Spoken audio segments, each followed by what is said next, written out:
back now to our top story this hour. Fears of a U.S. recession continue to grip global markets.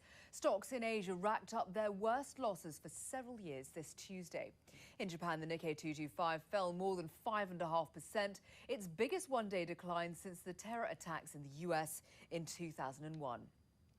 In India, authorities at the Mumbai Stock Exchange briefly suspended business after the Sensex dropped by more than 10%. Trading later did resume, the index ending 5% in the red. Hong Kong's Hang Seng, meanwhile, was almost 9% worse off, adding to the previous day's 5% slide. And the Shanghai Composite in China sank about 7%, its third biggest fall this decade. Our Asia business editor Eunice Yoon puts the market turmoil in perspective. Panic is sweeping through Asian markets as more investors fear a recession in the U.S. is right around the corner.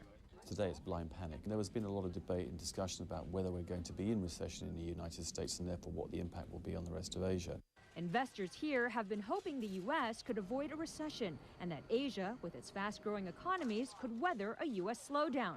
But now people are turning bearish, taking little comfort in U.S. President Bush's economic stimulus plan, saying it may be a shot in the arm, but not enough to stave off a recession. Investors are pulling out of equity markets. They're going to see what is really going to happen in the U.S. They're going to see how is the Eurozone. Is the Eurozone also going into recession? Or are they going to recover or stabilize? And I think investors are going to look for other opportunities. Financial shares led the declines as investors worried the credit crisis in the U.S. could spill over into the global banking system. Shares of the Bank of China tanked. The Chinese lender has the biggest exposure to American subprime loans of any Chinese firm. In India and South Korea, trading had to be suspended temporarily because of all the selling. It's actually really gone down, and my husband's invested a lot of money and I don't know what to do. Thank God I've not invested any money. Tokyo declined too, despite the government's decision to stand by its belief Japan's economy is still healthy. For people in Japan, it's going to add to a feeling of gloom. You saw last week that consumer confidence is already pretty frail here.